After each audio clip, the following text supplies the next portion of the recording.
तो hello guys, आज किस वाले वीडियो में हम बीटी टेस्ट के एपिसोड 102 की पार्ट 2 को एक्सप्लेन करने वाला हूं। और अगर आपने पिछले वाले पार्ट नहीं देखे तो जाकर के जरूर से देख लेना, मैं लिंक वीडियो को डिस्क्रिप्शन में दे दिया हूं। तो चलिए बिना कोई बकवास किए बढ़ते हम वीडियो की तरफ। जैसा कि हमने पिछले एपिसोड में देखा था कि साउ यानी डॉक्टर लिटिल जिया और सिनलैन को लेकर उस वार मोड में एंटर हो चुका था। और जैसे ही वो लोग उस वार मोड में एंटर होता है तो एक टनल में पहुंच जाता है जहाँ पर 10 और टनल खुली हुई थी, जिनमें की पूरी तरीके से अंधेरा छाया हुआ था। और उन टनल्स को देखकर जरा सा भी पता नहीं था चलता कि वो टनल्स कहाँ पर जाकर ओपन होती होगी। और अब इसके साथ ही वहाँ पर सिनलैन सावियन से कहती है कि आप उस स्पेशल बोट को बाहर निकाल लो जो कि लुओ क्रैन के एंसेस्टर लुओ चैन ने आपको दिया था। वो स्पेशल बोट इस स्पेस टनल में बहुत ही इजीली मूव करेगी, बहुत ही ज्यादा स्पीड के साथ। और वो स्पेशल बोट इस तरह के वार मोड में ही यूज की जाती है, ना कि आउटर वर्ल्ड में। अब ये सुनकर सावियन जल्दी से उस बोट को बाहर निकाल लेता है। और जैसे ही सावियन उस बोट को बाहर निकालता है तो वो बोट बहुत ही ज्यादा बड़ी हो जाती है, जिसे देखकर सावियन डॉक्टर लिटिल जिया बहुत ही ज्यादा हैरान हो जाती है। और तभी सिनलैन सावियन से कहती है कि अगर हम इस बोट का यूज करेंगे तो हमें सेंट्रल प्लेन तक पहुंचने में तकरीबन 20 दिन लग जाएंगे। और अब सावियन डॉक्टर लिटिल जिया और सिनलैन उस बोट में बैठ जाती है। और फिर इसके साथ ही सिनलैन सावियन से कहती है कि सेंट्रल प्लेन में इस तरह की बहुत सारी बोट्स मिलती है। वो टायर लेवल 9 की सबसे हाई ग्रेड की बोट होती है और उसकी स्पीड भी बहुत ही ज्यादा अमेजिंग होती है। और अभी मुझे इस बोट को देखकर लग रहा है कि ये लो ग्रेड की बोट है। और इधर सावियन सिनलैन की ये सारी बातें सुनकर बहुत ही ज्यादा हैरान होता है। और वो कहता है कि फिर तो इस वार मोड के बाहर ये बोट किसी काम की नहीं होगी। जिसके साथ ही सिनलैन हाँ में सर ला देती है। और फिर इसके साथ ही वो सावियन को वार मोड के बारे में बताती है कि मैंने सुना है कि कभी कभार इस तरह के वार मोड में डिजास्टर भी आ जाता है, और अगर कोई भी उस डिजास्टर के चपेट में पड़ जाए तो वो बंदा बिल्कुल भी नहीं बचता। और वार मोड में जो डिजास्टर आता है या जो भी डेंजर या तूफान आता है उसे आने की चांसेस बहुत ही ज्यादा कम ही होते हैं। और मैंने वार मोड में कई बार सफर किया है, लेकिन मैंने कभी भी इस तरह का डेंजर या तूफान नहीं देखा। जिसके साथ ही सावियन एक सुकून का सांस लेता है। और वो डॉक्टर लिटिल जिया और सिनलैन से कहता है कि सुकून से बैठ जाओ, अब हमारा सफर स्टार्ट होने वाला है। और फिर सिनलैन सावियन को बताती है कि आपको इस बोट में अपनी दावकी को इंसर्ट करना होगा, जिससे ये बोट मूव करेगी। जिस पर सावियन समझ आता है और वो उस बोट के हैंडल के पास बैठकर अपनी दावकी को उसमें इंसर्ट करना स्टार्ट कर देते हैं, जिससे कि वो बोट बहुत ही ज्यादा स्पीड के साथ उन टनल में मूव करना स्टार्ट कर देती है। और अब ऐसे ही ट्रैवल करते करते तकरीबन 16 दिन गुजर जाते हैं। और हम देखते हैं सावियन को जो कि उसी पोजीशन में उस बोट पर बैठे हुए अपनी दावकी को इंसर्ट कर रहा था। और तभी लिटिल डॉक्टर उठकर सावियन की जगह पर आ जाती है और सावियन को रेस्ट करने का कहती है। और सावियन को बताती है कि अभी के लिए 16 दिन गुजर चुके हैं और अब हम बहुत ही ज्यादा करीब है सेंट्रल प्लेन पहुंचने में। जिस पर सावियन काफी ज्यादा खुश हो जाता है। लेकिन तभी आसपास के स्पेशल स्ट्रेंथ बहुत ही ज्यादा वीक होने लगती है और वहाँ पर बड़े बड़े ब्लैक होल और टोर्नेडो बनना स्टार्ट हो गए थे। जिस पर सिनलैन समझ आती है कि अब वो सभी बहुत ही बड़े डिजास्टर से गुजरने वाले हैं। और वैसे तो वार मोड में इस तरह के प्रॉब्लम बहुत ही कम ही देखने को मिलते हैं, लेकिन जब वो आते थे तो बहुत बड़े डिजास्टर आते थे। और अभी तक इस वार मोड में बहुत सारे ब्लैक होल और टोर्नेडो सावियन की बोट को अपनी तरफ खींचने लगता है। जो देखकर लिटिल डॉक्टर जल्दी से अपनी दावकी को बाहर निकाल कर अपनी उस स्पेशल बोट को हर तरफ से कवर कर लेती है और सावियन बोट की स्पीड को कम कर देता है। और अभी सावियन अपनी पूरी कोशिश कर रहा था कि वो उन ब्लैक होल्स और टोर्नेडो से बच पाए, क्योंकि उन ब्लैक होल्स में दूसरों क्लास का एक्सपर्ट तो बच ही नहीं सकता था, तो ये लोग कहाँ से बचेंगे। और वहाँ से कोई अगर बच कर निकल सकता था तो वो एक्सपर्ट कोई लायर दूसरों लेवल का एक्सपर्ट होगा। लेकिन अभी यहाँ पर सिर्फ लिटिल डॉक्टर ही थी जो कि एक ही लायर दूसरों लेवल की एक्सपर्ट थे। और अभी लिटिल डॉक्टर की स्ट्रेंथ भी इतनी ज्यादा सुफियर नहीं थी। और अब थोड़ी ही देर में उन ब्लैक होल्स की वो टोर्नेडो की सक्शन फोर्स बहुत ही ज्यादा बढ़ जाती है और वो उस बोट को अपनी तरफ बहुत ही ज्यादा तेजी के साथ खींचने लगता है। अब इस क्रिटिकल मूवमेंट को देखकर सावियन जोर से चिल्लाते हुए लिटिल जिया से कहता है कि जल्दी से यहाँ पर और इस बोट को संभालो और अपनी दावकी को इसमें डालो। और अब सावियन की ये बात को सुनकर लिटिल जिया जल्दी से आगे बढ़कर अपनी बड़ी फॉर्म में आ जाती है और वो अपनी सारी दावकी उस बोट में डालने लगती है, जिससे उस बोट की स्पीड बहुत ही ज्यादा बढ़ जाती है। मगर उस सक्शन फोर्स की वजह से जो कि वो ब्लैक होल उस बोट को अपनी तरफ खींच रहे थे, उसकी वजह से उस बोट की स्पीड बिल्कुल हवा में स्टक होकर रह गई थी। यानी कि वो बोट उस सक्शन फोर्स की तरफ खींचे नहीं जा रहा था, बल्कि वो एक जगह पर हवा में रुक गई थी। और इधर सावियन हालात को देखते हुए अपनी बोनिस को बाहर निकाल कर उस बोट के पीछे चला जाता है और उसे धक्का लगाना स्टार्ट कर देता है। मगर इससे भी बात नहीं बनता। लेकिन सावियन कहाँ पीछे हटने वाला था, वो अपनी 3000 लाइटनिंग मूवमेंट का यूज करके और अपनी बोनिस की स्पीड का भी यूज करके उस बोट को वहां से निकालने लगता है। और अभी के लिए सावियन की स्पीड बहुत ही ज्यादा फ्राइटनिंग हद तक बढ़ चुकी थी। और दूसरी तरफ उस वार मोड में जो ब्लैक होल और टोर्नेडो था वो और भी बहुत ही ज्यादा बड़ा होते जा रहा था। और तो और उसके आसपास के स्पेशल स्ट्रेंथ भी पूरी तरीके से खत्म होती जा रही थी और उसके सक्शन फोर्स बहुत ही ज्यादा बढ़ रही थी। मगर सावियन नहीं रुकता, वो उस स्पेशल बोट को अपनी पूरी ताकत से धक्का लगा रहा था। और एट द एंड सावियन को सामने की तरफ से एक रास्ता नजर आता है जहाँ से बहुत ज्यादा रोशनी आ रही थी। और सावियन उस बोट को जैसे तैसे करके वहां पर लेकर चला जाता है और अपनी पूरी फोर्स के साथ उसे धक्का लगाता है, जिससे वो बोट बड़ी तेजी के साथ उस वार मोल से बाहर निकल जाती है। मगर सावियन उस बोट को वहां से बाहर तो निकाल लेता है, लेकिन वो खुद वार मोल के स्पेस टॉम में फंस जाता है। और अब थोड़ी देर के बाद हमारा सीन शिफ्ट होता है लिटिल डॉक्टर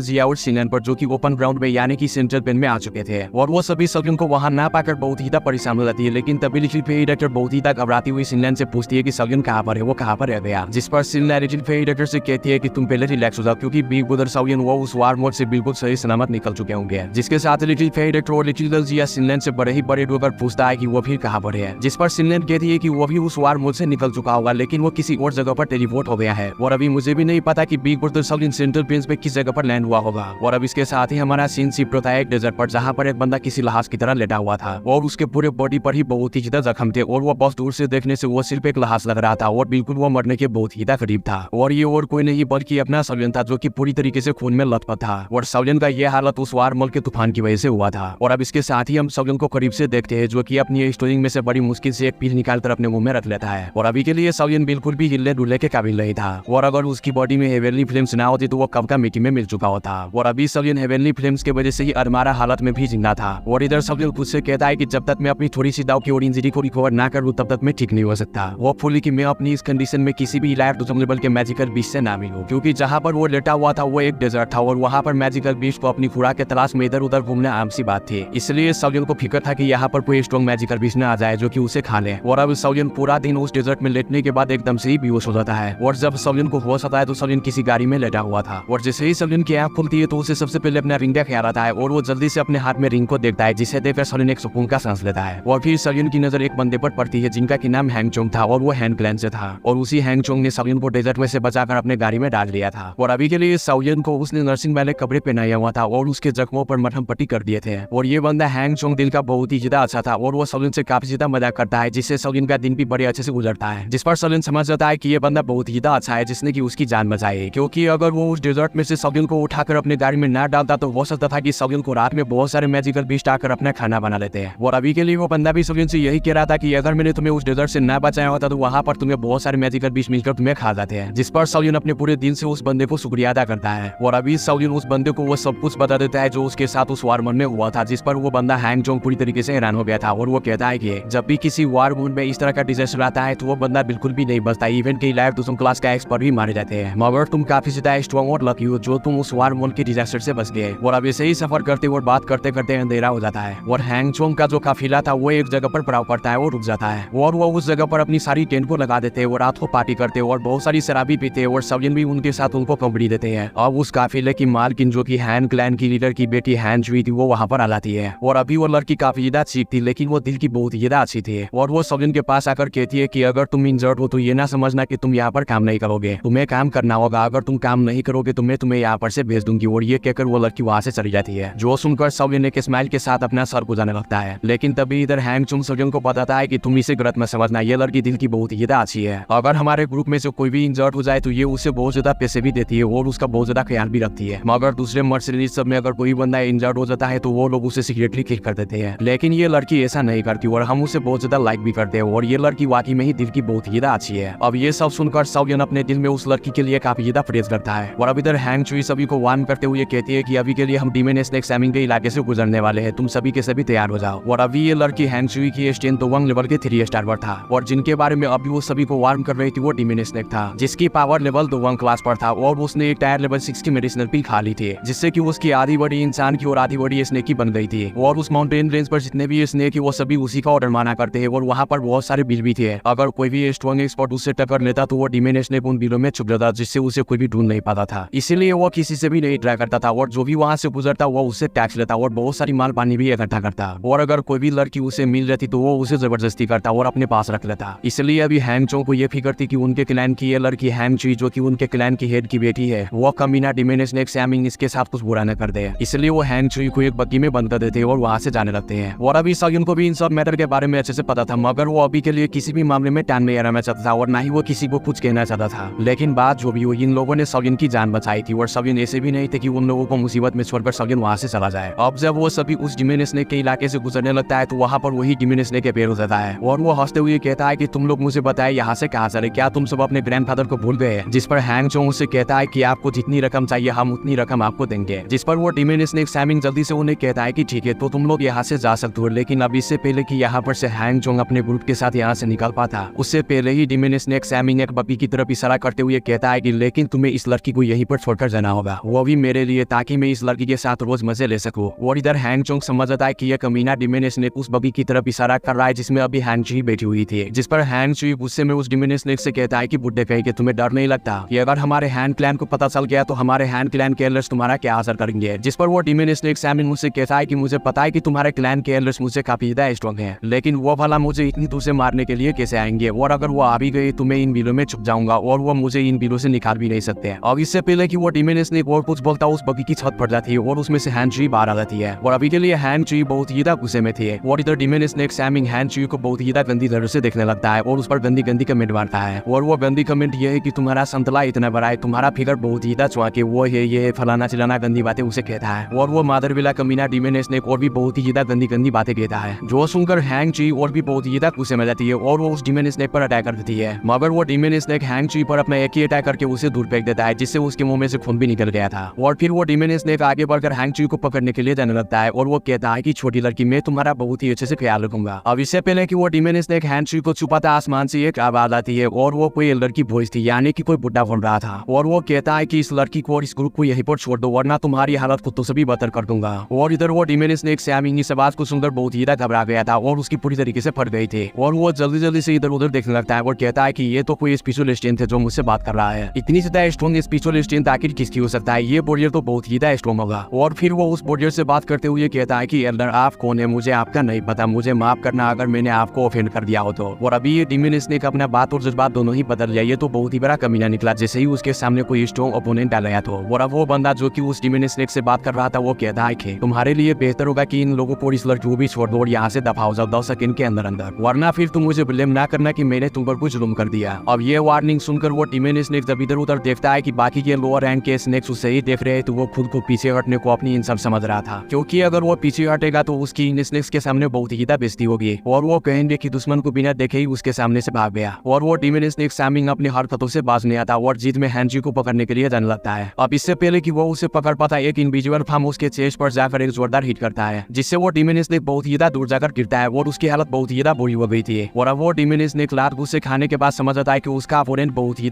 स्ट्रॉन्ग है, जो कि अभी के लिए उसे नजर नहीं आ रहा। मतलब इस बीच में यही कहावत बनती है, लातों की भूत बातों से नहीं मानते। और इधर ये सब देखकर हैंची भी बहुत ही हैप्पी थी कि उसे कोई न कोई हेल्प करने के लिए आ ही गया, चाहे वो जो भी हो। अभी के लिए डूबते को तिनके का सहारा तो मिल ही गया। और अब दूसरी तरफ हम देखते ही उस डीमन स्नेक को, जिसकी हालत बहुत ही खराब हो गई थी, और वो गिड़गिड़ाते हुए उनसे माफी मांगते हुए कहता है कि पापा जी मुझे माफ कर दो, मैं आपसे किसी भी लड़की की तरफ नजरें उठाकर भी नहीं देखूंगा, बस आप मुझे माफ कर दो। जिस पर वो बंदा कहता है कि मैं तुम्हें अगली वाली वीडियो में देखूंगा, मैंने तुम्हें अभी माफ नहीं किया है क्योंकि ये वीडियो खत्म हो गया है। तो जाकर के तुम भी चैनल को सब्सक्राइब कर लो और वीडियो यहाँ तक देखी तो वीडियो को भी लाइक कर देना। और गाइस इसका नेक्स्ट एपिसोड भी जल्दी आ जाएंगे, तब तक के लिए बड़े ड्रेस यू खाओ पियो और मस्त रहो।